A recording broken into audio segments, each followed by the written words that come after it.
Muy buenas tardes, mi nombre es Miguel Gutiérrez. Vamos a manejar en el equipo el tema de las medidas cautelares. Iniciamos preguntándonos qué son las medidas cautelares. Las medidas cautelares, primero debemos entender que son los instrumentos jurídicos que buscan proteger el resultado de un proceso judicial. Es decir, son decisiones provisionales que adopta un juez para evitar que mientras se desarrolla el proceso ocurra un daño o desaparezcan bienes o se alteren una situación jurídica que pueda afectar el cumplimiento de una futura sentencia. O en términos más simples, las medidas cautelares sirven para garantizar que la decisión final del juez pueda hacerse efectiva. Porque imaginemos lo siguiente. Una persona demanda a otra persona para reclamar una deuda, pero durante el proceso el demandado vende todos sus bienes y desaparece su patrimonio. Podemos decir entonces que estas medidas tienen una función principalmente preventiva y protectora. ¿Por qué preventiva? Preventiva porque busca evitar un daño futuro y protectora porque resguardan los derechos de las partes mientras el proceso avanza. Ahora bien, las medidas cautelares también tienen un importante fundamento constitucional. Estas se relacionan directamente con varios derechos fundamentales. En primer lugar, el derecho al acceso a la administración de justicia. ¿Qué significa esto? Que las personas no solamente tienen derecho a acudir ante un juez, sino también a obtener una protección real y efectiva de sus derechos. Ahora, en segundo lugar, se relacionan con la tutela judicial efectiva. La justicia no puede quedarse únicamente en una decisión escrita, debe ser una decisión que puede cumplirse en la práctica. También se conectan con el debido proceso, ya que las medidas cautelares deben ser decretadas respetando las garantías. Y finalmente, buscan proteger derechos tanto del demandante como del demandado dentro del proceso judicial. De hecho, si no existieran estas medidas cautelares, muchas sentencias quedarían solamente en el papel y no tendrían ningún efecto real. Ahora, voy a explicar algunas de las características principales de las medidas cautelares. La primera característica es que son provisionales. Esto significa que no son definitivas. Las medidas cautelares permanecen únicamente mientras exista el proceso o mientras continúen las razones que justificaron su adopción. La segunda característica es que son instrumentales, es decir, no existen por sí mismas, sino que dependen de un proceso principal. Su finalidad es servir como una herramienta para garantizar el resultado de ese proceso. Tercera característica, que son preventivas. Busca evitar daños futuros o impedir que una situación empeore mientras el juez toma una decisión definitiva. Cuarta característica es que es la urgencia. En muchos casos, el juez debe actuar rápidamente para evitar que el daño ocurra o que los bienes desaparezcan. Y la quinta característica es que buscan garantizar la efectividad de la sentencia. Esta es quizás la finalidad más importante. Acá lo que se pretende es asegurar que la decisión judicial pueda cumplirse de manera real y efectiva. Para entenderlo mejor, voy a explicar con un ejemplo práctico. Imaginemos que Pedro demanda a Juan por una deuda de 300 millones de pesos. Mientras avanza el proceso, Juan intenta vender su única finca. El juez no actúa rápidamente. Juan podría vender el bien y posteriormente no tendría patrimonio para responder por una deuda. Como quien dice, el que con nada tiene, con nada paga. Por esta razón, el juez puede decretar una medida cautelar de embargo sobre la finca, con el objetivo de impedir su venta y garantizar el posible pago de la obligación en caso de que Pedro gane el proceso. Como vemos, la medida cautelar no decide todavía quién tiene la razón, simplemente protege el resultado del proceso mientras se dicta sentencia definitiva.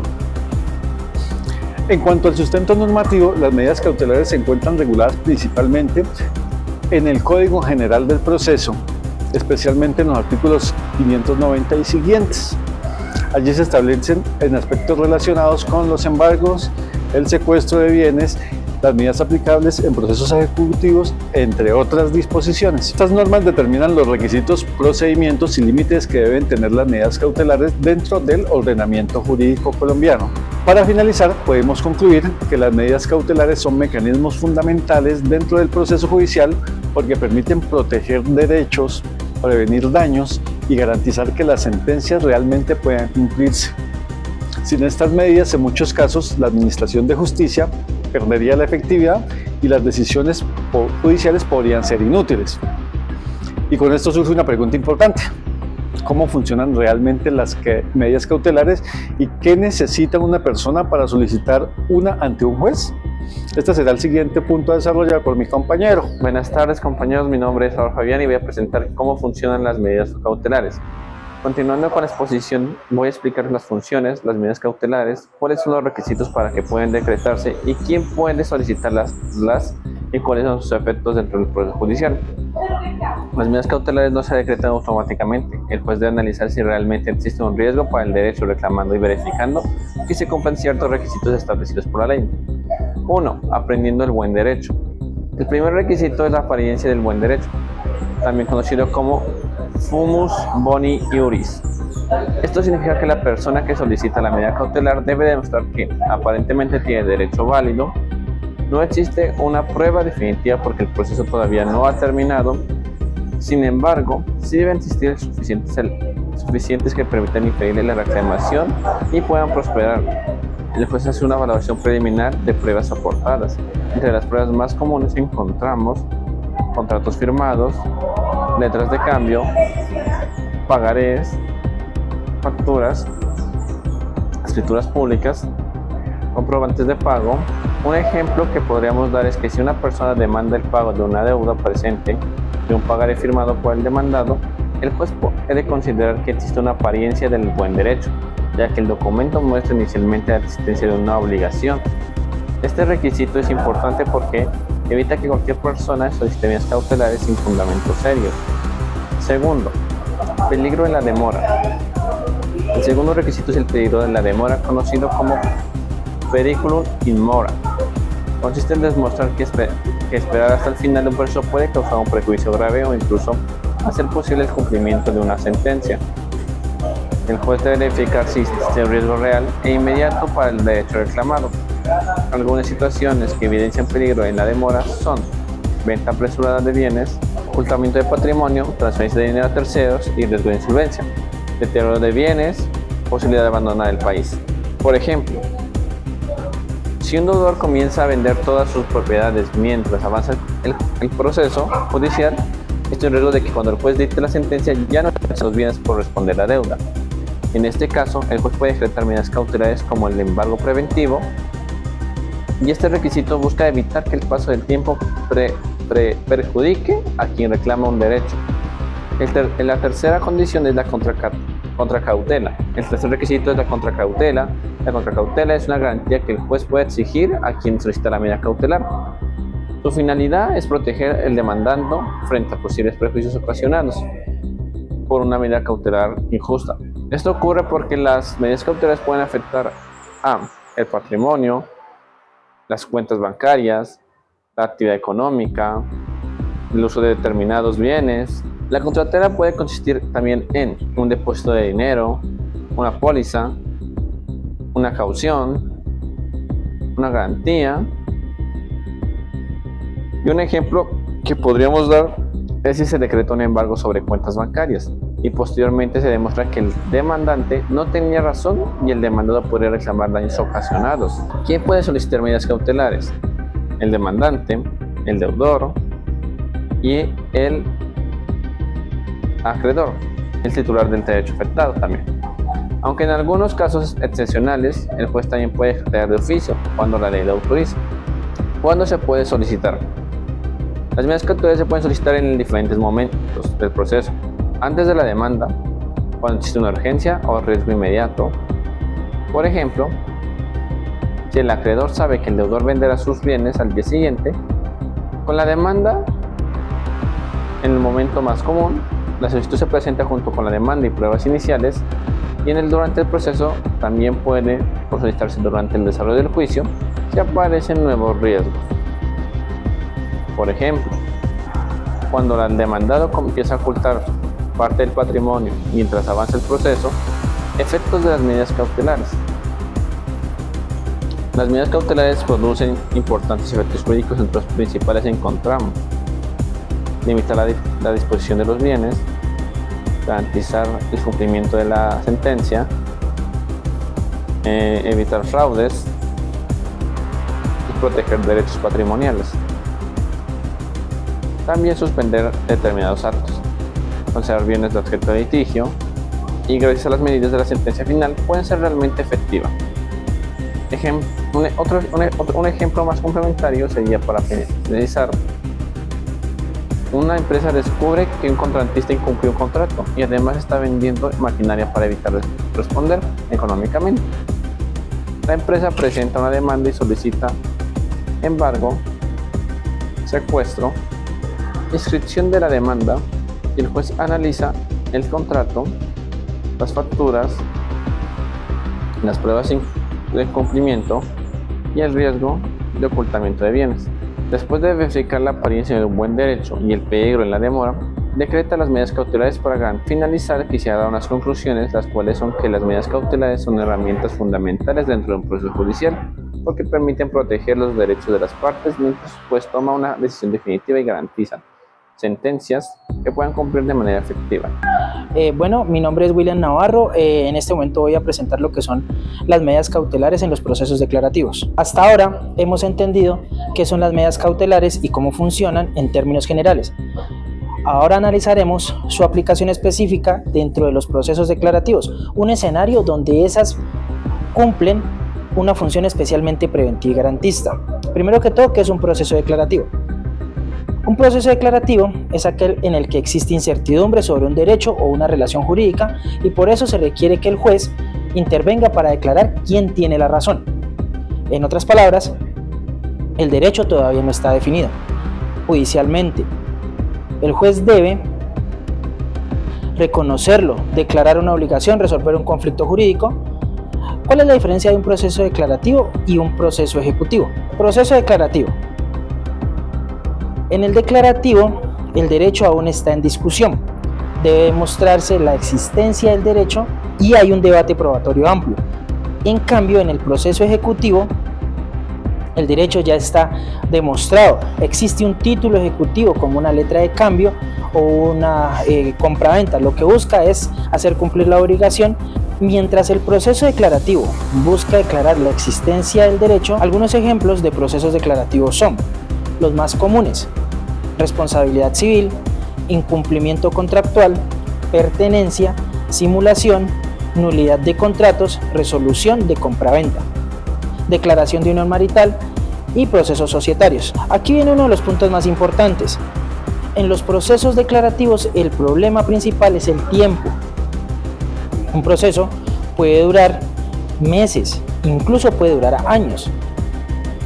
Durante ese tiempo, el demandado podría vender los bienes, insolventarse, ocultar patrimonio o alterar la situación jurídica, también destruir pruebas. Por eso las medidas cautelares buscan evitar que la sentencia final pierda efectividad. Las medidas cautelares existen porque la justicia tardía puede convertirse en una injusticia.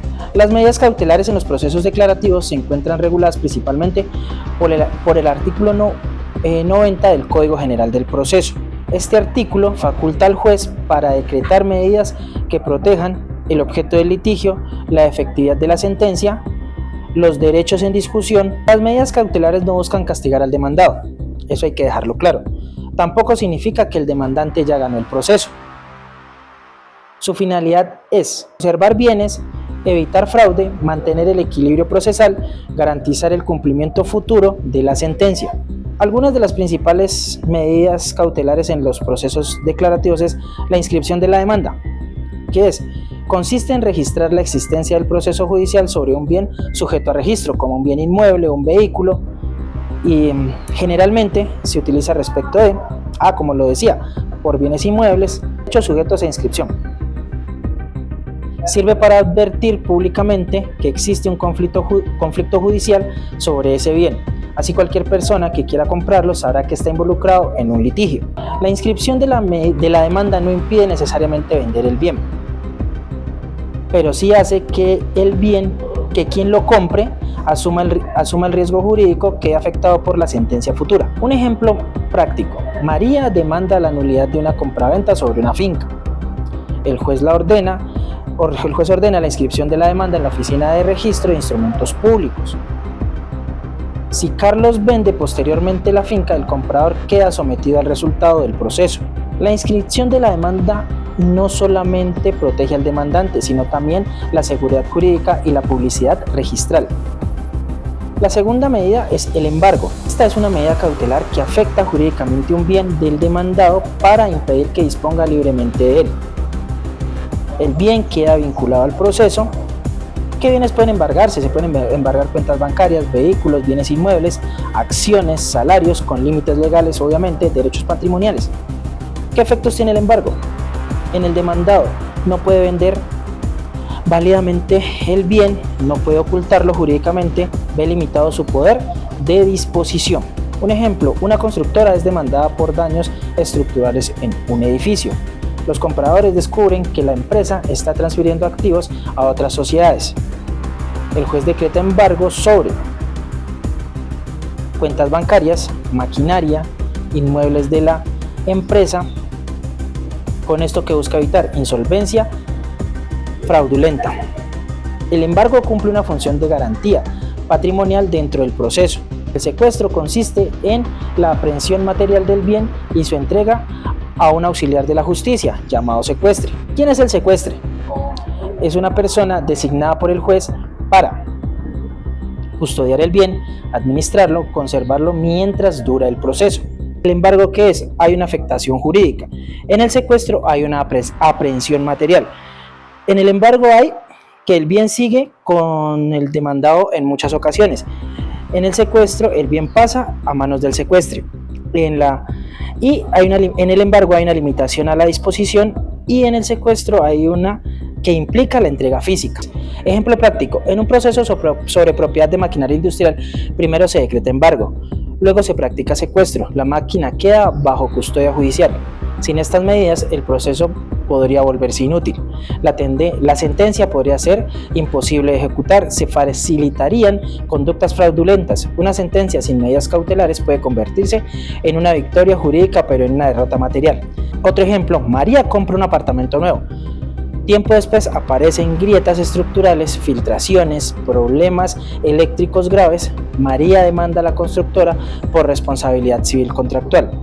Durante el proceso descubre que la empresa está vendiendo inmuebles, está trasladando dinero, quiere declararse insolvente. Entonces solicita embargo de cuentas, embargo de inmuebles, inscripción de la demanda. El juez decreta las medidas cautelares para garantizar que si María gana el proceso exista patrimonio para responder.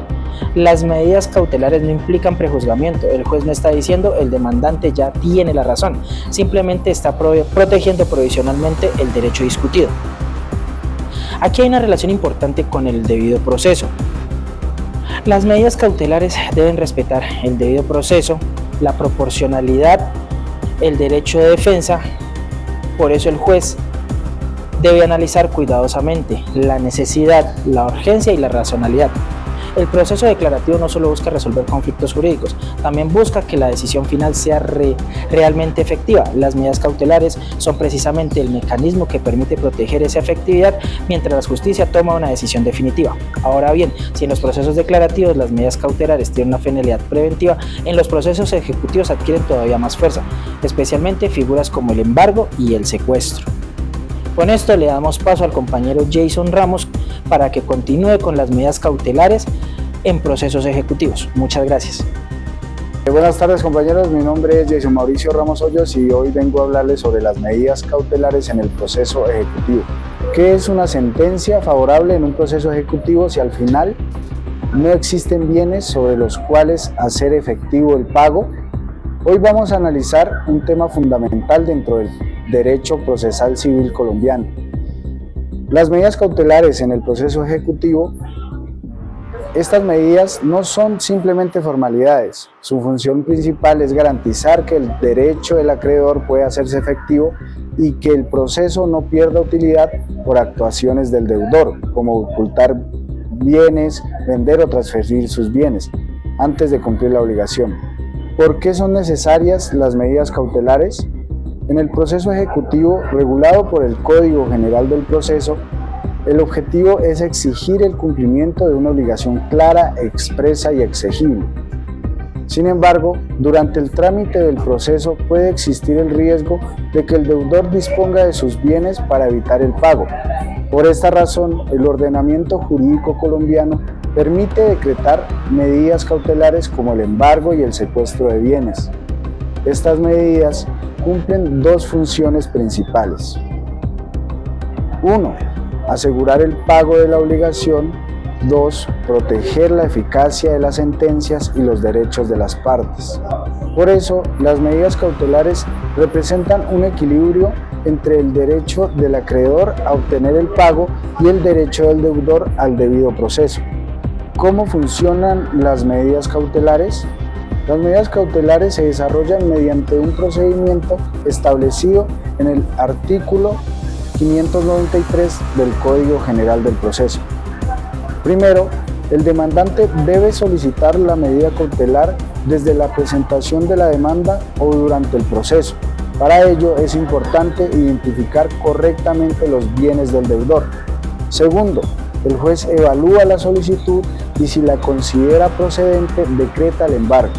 Esta decisión se comunica mediante oficios dirigidos a las entidades correspondientes, por ejemplo, a las oficinas de registro cuando se trata de bienes inmuebles, a entidades bancarias cuando se busca retener dinero en cuentas, o también a organismos de tránsito si el embargo recae sobre vehículos. Tercero, encontramos el secuestro de bienes. A diferencia del embargo, el secuestro implica la entrega material del bien a un auxiliar de la justicia llamado secuestro, quien pueda encargado de administrarlo y conservarlo mientras finaliza el proceso. Además, el sistema jurídico colombiano establece límites a estas medidas. Existen bienes inembargables como parte del salario mínimo, ciertos bienes familiares o herramientas indispensables para el trabajo.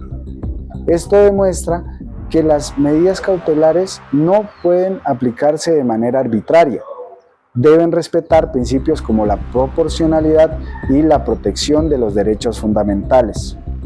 Haremos un análisis práctico. Podremos poner un ejemplo común.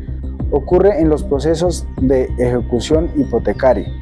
Muchas veces se piensa que el embargo del inmueble es suficiente para garantizar la deuda.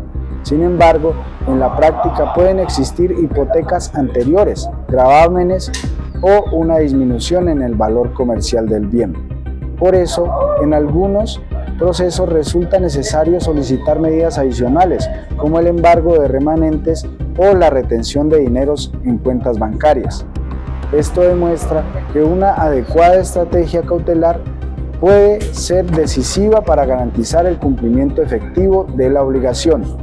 En consecuencia, el abogado debe actuar con precisión y rapidez, identificando cuáles son las medidas útiles para asegurar el resultado del proceso. En conclusión, las medidas cautelares son fundamentales dentro del proceso ejecutivo. Gracias a ellas, la Administración de Justicia puede garantizar que las decisiones judiciales sean efectivas y no se conviertan únicamente en declaraciones formales sin cumplimiento real. Por eso, el estudio del embargo, el secuestro y las demás medidas cautelares exigen no solo conocer la ley, sino también comprender su aplicación práctica y sus límites constitucionales. Finalmente, un proceso ejecutivo correctamente manejado fortalece la seguridad jurídica y la confianza en el sistema judicial colombiano. Bueno, muchas gracias compañeros, con esto termino las medidas cautelares en los procesos ejecutivos. Paso a darle lugar a mi compañero Olmes, quien les va a hablar sobre las medidas, otro tipo de medidas cautelares. Buenas noches, mi nombre es Olmes Armero y el tema que me correspondió entonces son las medidas cautelares innominadas y finalmente cerrar con las conclusiones generales de todas las medidas cautelares. Buenas noches, mi nombre es Olmes Armero, el tema que me correspondió entonces son las medidas cautelares innominadas y finalmente las conclusiones. Y estoy continuando con el tema de mis compañeros, hasta el punto entonces hemos analizado las medidas cautelares tradicionales como el embargo y el secuestro. Sin embargo, el derecho procesal civil colombiano ha evolucionado para permitir que los jueces adopten medidas más flexibles y adecuadas a cada caso en concreto. Estas son llamadas entonces medidas cautelares innominadas. ¿Qué son las medidas cautelares innominadas? Entonces, estas medidas cautelares innominadas son aquellas medidas que no aparecen expresamente enumeradas o descritas en forma específica en la ley, pero que el juez podrá adoptar cuando sea necesario dentro del proceso. Se llaman innominadas porque la ley no les da un nombre concreto, como se ocurre, por ejemplo, con el embargo, el secuestro o la inscripción de la demanda, por ejemplo. En este caso, el juez tiene cierta libertad para diseñar la medida más adecuada según las circunstancias. El fundamento legal, entonces, para estas medidas está principalmente en el Código General del Proceso, más exactamente en el artículo 590 del Código General del Proceso, literal C, en donde faculta al juez para proteger especialmente el objeto del proceso y garantizar la efectividad de la sentencia a futuro. Tienen un fundamento también constitucional, el cual está basado en el debido proceso, el acceso a la administración de justicia, la tutela judicial y la tutela judicial efectiva. Entonces, ¿por qué surgen las medidas innominadas? Entonces, estas medidas surgen muchas veces porque las medidas tradicionales no son suficientes. Entonces, en este caso tenemos que, por ejemplo, el embargo no sirve, el secuestro resulta insuficiente, el daño puede producirse de otras maneras. Entonces, en base a ello, por eso el juez necesita herramientas más flexibles para proteger sus derechos. Características de las medidas innominadas. Primera característica que tenemos, entonces el juez adapta la medida al caso concreto. No existe como tal una fórmula para cada caso. Provisionalidad, entonces son temporales, ya que estas solo permanecen mientras exista el riesgo o mientras dura el proceso. Una tercera característica, la proporcionalidad. La medida no puede ser exagerada, debe existir como tal un equilibrio entre la protección del derecho y los demás derechos de la parte afectada. Como cuarta característica tenemos la necesidad, que debe demostrarse que realmente existe como tal un riesgo y no puede decretarse arbitrariamente por parte del juez. Ejemplos entonces de esas medidas cautelares innominadas son, por ejemplo, la suspensión de una construcción. Entonces, imaginemos que una persona inicia como tal una construcción sobre un terreno cuya propiedad está en discusión judicial. Mientras el proceso avanza, entonces el juez ordena primero suspender temporalmente la obra y segundo prohibir las modificaciones en el inmueble con el fin de evitar daños irreversibles. Otro ejemplo de estas son, por ejemplo, prohibición de vender activos. Por ejemplo, dos socios tienen conflictos sobre una empresa, entonces alguno intenta vender maquinaria o acciones por el fin de afectar a otro. En ese efecto, el juez puede prohibir temporalmente la venta y la suspensión de actos administrativos. La importancia de las medidas innominadas. Estas son muy importantes ya que permiten que la justicia sea realmente efectiva.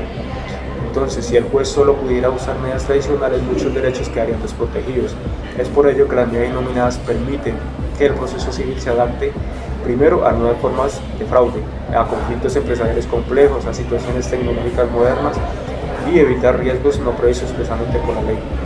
Entonces, dentro de los límites que tienen estas medidas innominadas, dice, aunque el juez tiene esas facultades amplias, no son de manera arbitraria. Deben primero respetar el debido proceso, los derechos fundamentales, la proporcionalidad, la razonabilidad. Y el juez debe justificar adecuadamente por qué toma esa medida cautelar. Tienen también relación con la tutela judicial, ya que la tutela judicial efectiva significa que no basta con que exista un proceso judicial, también debe garantizarse que la decisión final pueda cumplirse realmente. Las medidas cautelares innominadas entonces ayudan expresamente a eso. Una de las conclusiones entonces que tenemos en general entonces es que las medidas cautelares son esenciales dentro del proceso civil colombiano porque garantizan como tal la efectividad de las decisiones judiciales. Otra de las conclusiones es el embargo y el secuestro son medidas más tradicionales utilizadas especialmente en procesos ejecutivos. Asimismo, otra de las conclusiones es que las medidas cautelares innominadas representan una evolución moderna del proceso civil, permitiendo respuestas más flexibles dentro y fuera de conflictos complejos. Una conclusión también es que siempre el juez debe actuar bajo los criterios de necesidad, proporcionalidad, razonabilidad y respeto por el debido proceso. Entonces, básicamente ese era el tema, y en conclusión, las medidas cautelares permiten como tal que la justicia no sea simplemente una declaración teórica, sino que sea una verdadera protección efectiva de los derechos fundamentales. Gracias a ello, el proceso judicial colombiano no puede dejar o desproteger derechos, y que consta que las sentencias sean realmente efectivas y cumplan como tal su función de crear justicia material.